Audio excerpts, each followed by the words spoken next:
Most people will spend their entire lives inside the money trap, chasing, consuming, working harder, and wondering why they never feel free. That's the brutal truth. And I'll be honest, most people will click away right now because this video isn't flashy or retention edited. But if you're still here, that already puts you ahead of the majority. Because if you leave, you miss the one explanation that could save you from wasting decades in frustration. Let's get started. Hello everyone, Stilan Gurgiev here and welcome to the substance of the money trap. Imagine climbing a mountain where the peak always seems just out of reach. You keep climbing higher, but the summit keeps moving further away. This cycle is called the money trap. In this lesson, we will uncover the truth about the money trap and how to break free. By the end of this lesson, you will understand what the money trap is and why chasing money often leads to frustration. Learn why money trap will never be the ultimate solution to life's problems, and discover how societal norms and consumerism fuel the endless chase for wealth. Let's get started. What is the money trap? The definition of the money trap is the endless cycle of working hard, earning more, and spending more without achieving financial freedom or satisfaction.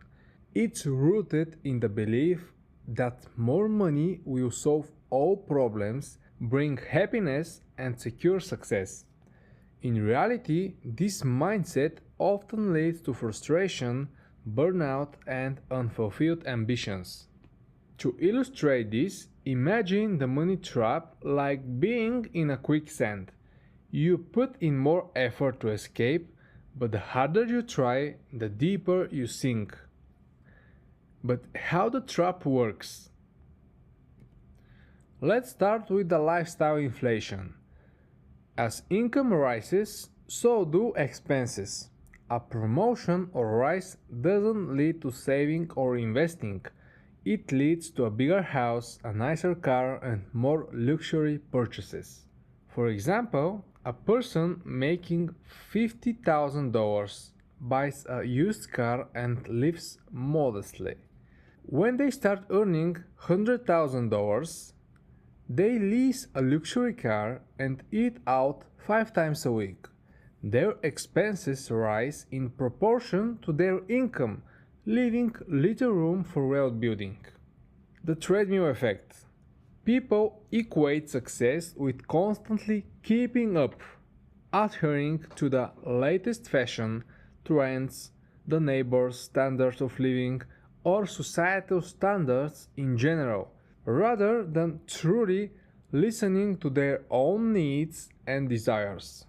This causes them to constantly strive for the more expensive, newer, and more modern, but they never achieve financial freedom and independence. For example, when a family upgrades their lifestyle to match their wealthier friends, taking on loans or living paycheck to paycheck just to maintain appearances. And that's exactly like running on a treadmill. No matter how fast you go, you remain stuck in place, exhausting yourself without making meaningful progress. The more money fallacy. Society teaches that earning more will solve all financial problems, but without proper financial habits, more income simply magnifies existing issues. It's just like pouring gasoline on a fire. If your financial habits are flawed, more money only makes the flames burn faster. And that's the reason why many lottery winners go broke within a few years, because they lack the knowledge and discipline to manage sudden wealth. Let's take a look at the psychological traps. Human psychology is wired for short-term gratification. Marketing exploits this by making us crave instant rewards instead of long-term security, like buying the latest phone on credit instead of saving for retirement. It's like eating candy instead of a balanced meal. It feels good now, but harms you later. But why it is important to understand the money trap? Understanding the money trap empowers you to break free from the endless pursuit of more and instead focus on creating a life where money becomes a tool, not the ultimate goal. It's about shifting from reactive spending to intentional living, where every decision aligns with what truly matters. But why do we fall into the trap? Let's start with cultural pressures. Societal norms push us to equate success with visible wealth, luxury cars, designer clothes, and lavish vacations. The social media reinforces this by showcasing highlight reels of others' lives, making us feel behind. The lack of financial education. Most people never learn how to manage money properly. Schools rarely teach personal finances, leaving individuals to figure it out on their own. Imagine trying to play chess without understanding the rules. Of course, you will keep losing because you simply don't know the strategies and how the games operate. The reward system of capitalism. In a consumer-driven economy, spending is encouraged and rewarded, while saving or investing isn't. Credit card companies offer rewards for spending more, not for saving. It's just like stress eating. Spending becomes a coping mechanism. Of course, if you know how to use the credit card correctly, you can take advantage of this. Why more money will never be the ultimate solution? The illusion of happiness through wealth. It's common to believe that once you earn more money, all your problems will disappear. However, this idea often falls apart in reality. Beyond meeting basic needs, the connection between income and happiness diminishes significantly. However, money allows you to buy things which will make you happier, like more time with your loved ones, experiences, financial peace of mind, education for your kids, and opportunity to choose. The hedonic treadmill. Humans adapt quickly to changes in their circumstances. A rise or windfall brings temporary joy, but it doesn't permanently increase happiness. For example, someone who upgrades their home feels proud initially, but over time, the bigger house becomes the new normal and the excitement fades. It's just like chasing the horizon. No matter how far you go, it always moves farther away. And that's in our human psychology.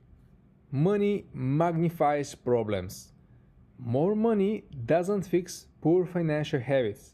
Instead, it amplifies them. For example, a person living paycheck to paycheck at 40,000 a year often continues the same behavior at 100,000 a year, just with bigger purchases.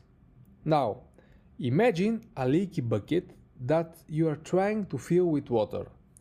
A stronger flow of water, making more money, does not solve the problem, which are the holes through which the water leaks. It may mask them temporarily while the strong flow of water continues. Emotional needs versus material wealth.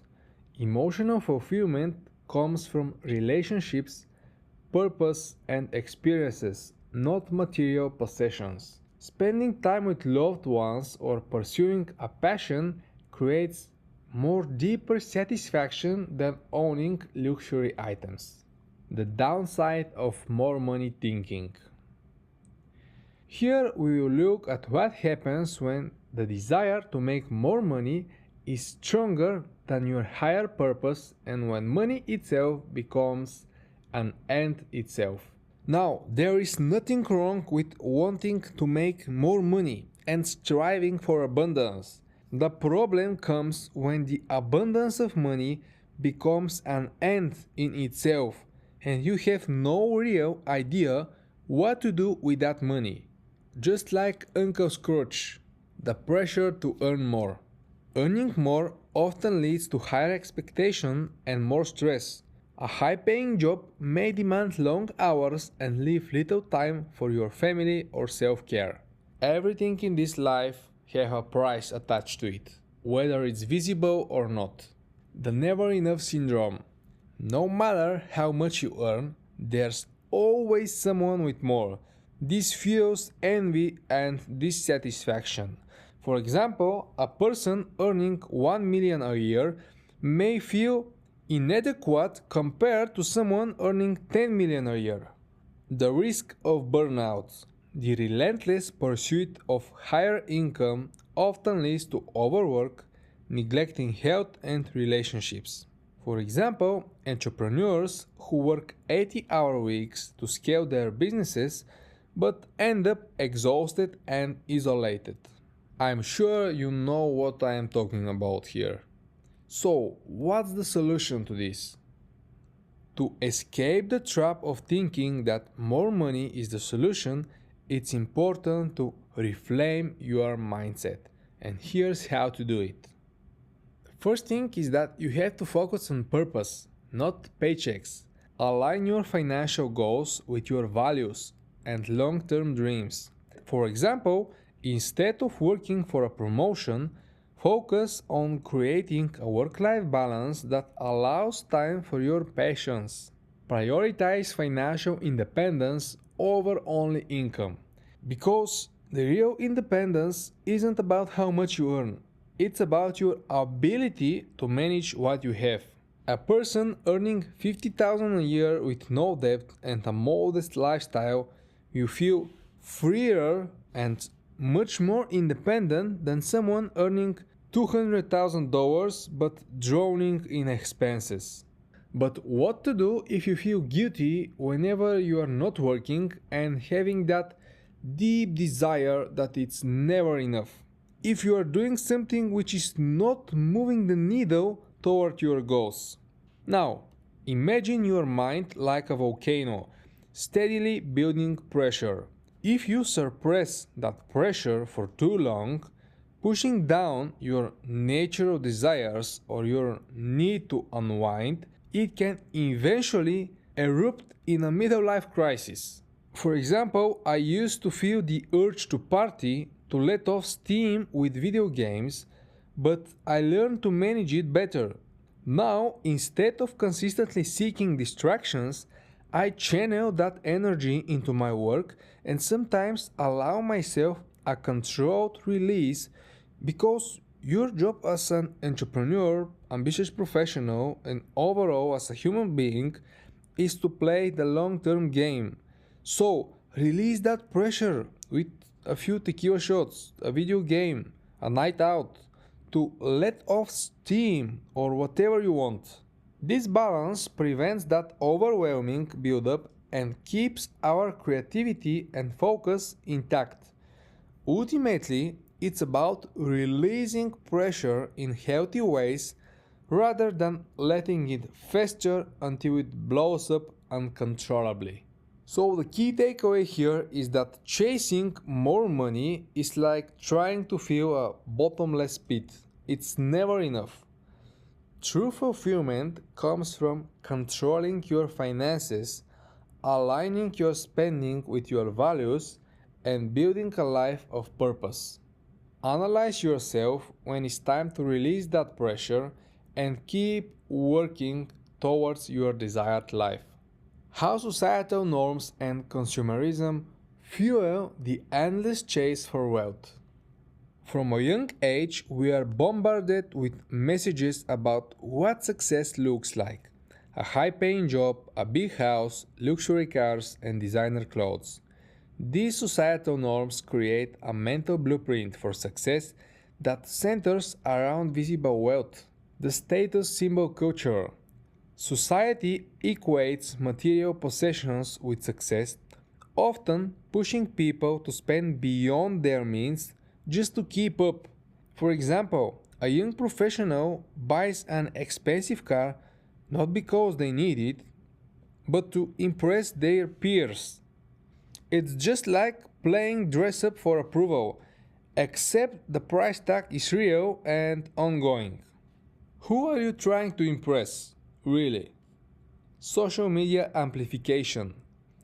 Social platforms magnify this pressure by showing only the highlight reels of people's lives.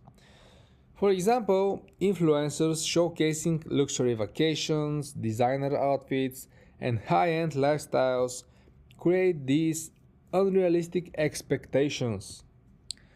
Remember, social media is a stage, and everyone is wearing a mask of perfection, but behind the scenes, many of them are struggling to maintain that image. The role of consumerism. Consumerism thrives on the idea that happiness can be purchased.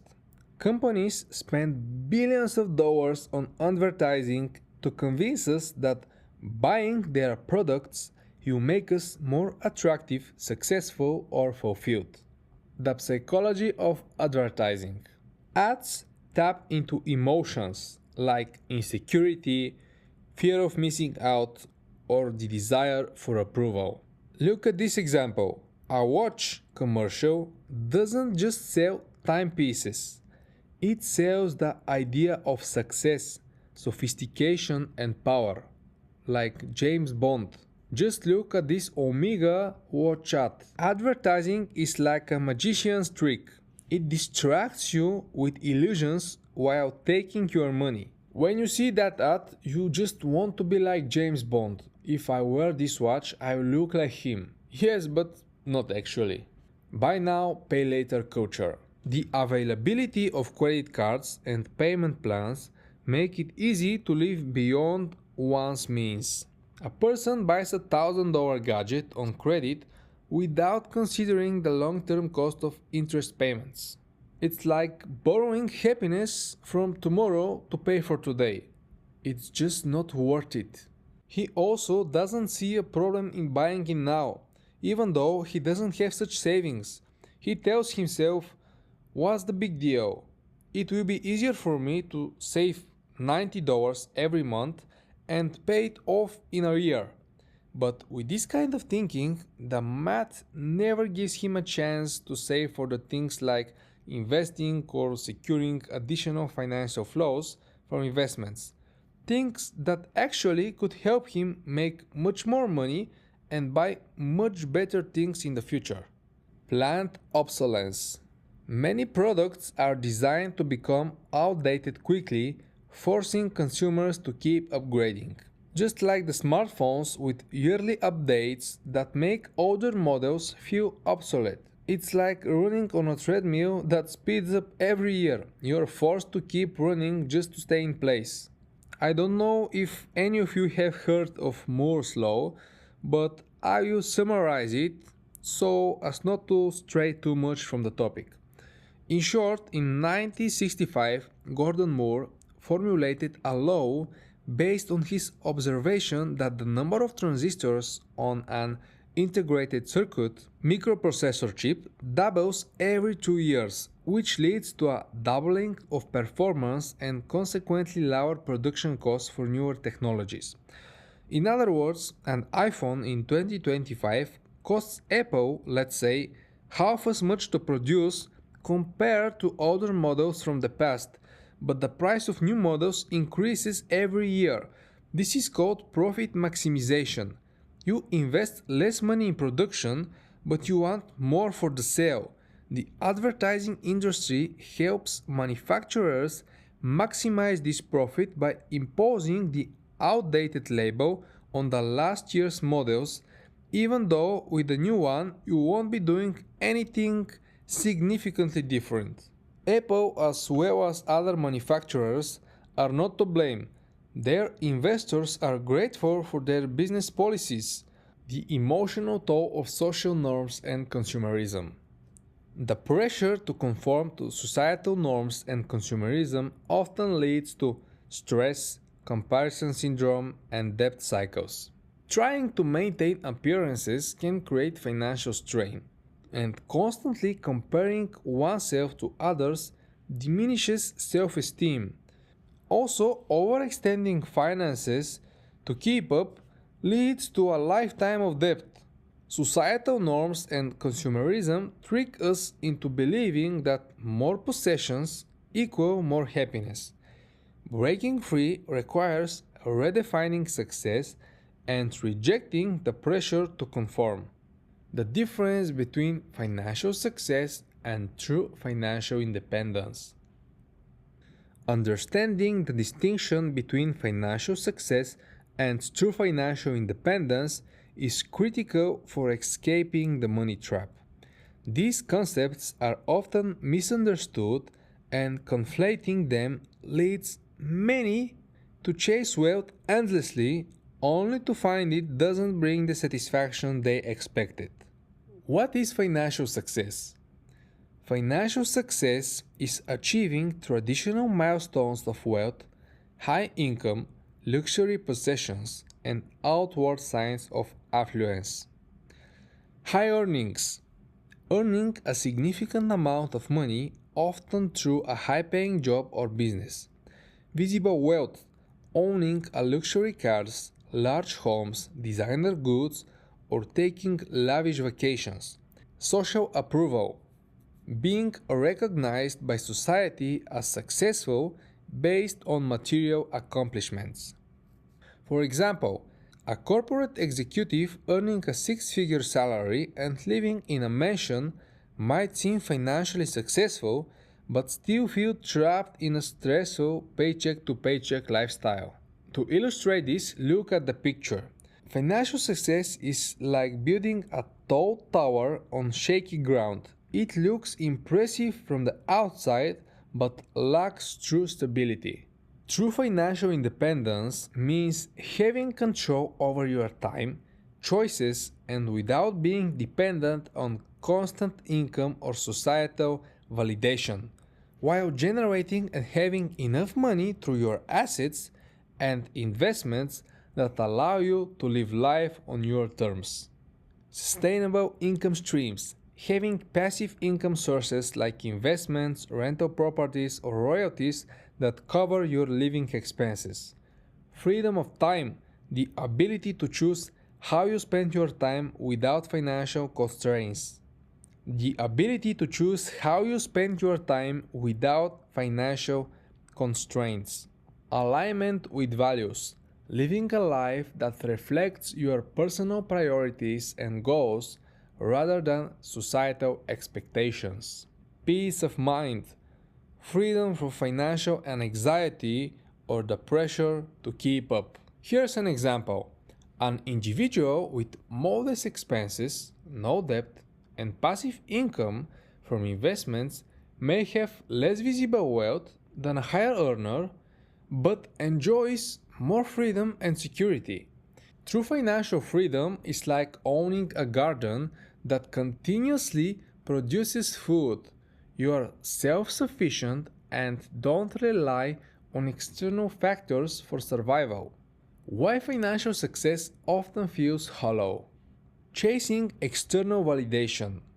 Financial success is often driven by the need to impress others, which doesn't lead to lasting fulfillment. That's the first thing. Like, for example, a person buys a luxury car to impress their social circle but feels no happier after the initial excitement fades. On the second place is lack of autonomy. High income earners often sacrifice their time, health, and relationships for work. For example, a lawyer working 80-hour weeks might earn a lot but has no time to enjoy life or pursue passions. Dependency on income. Financial success often relies on active income, meaning if the individual stops working, the lifestyle collapses. A high earner with no savings or investments is just one job loss away from financial ruin. So here's a recap. The money trap is a cycle that entangles so many, fueled by societal pressures, psychological biases, and lack of financial education. But understanding its nature is the first step toward real freedom. You've learned that the chase for more money often leads to frustration because it doesn't address the core issues: lifestyle inflation, misplaced priorities, and the false belief that wealth alone equals happiness. You've also uncovered how consumerism and cultural norms perpetuate this cycle, keeping many stuck on the financial treadmill. However, breaking free is not only possible but entirely within your control. By redefining your relationship with money, living below your means, building multiple streams of income, focusing on assets, and adopting a long-term mindset, what for sure you'll do in this program, you escape the trap. If you have one thing to remember from this lesson, let it be this thing. Financial independence isn't about earning more. It's about aligning your money with your values, creating stability, and building a life of purpose and fulfillment. As you take these lessons and apply them to your life, you are not just escaping the money trap. You are designing a future that prioritizes freedom, balance, and meaningful success. Freedom begins in the moment you decide to stop running towards more and start building a life that truly fulfills you. Now it's your turn to take action. Thanks you so much for watching.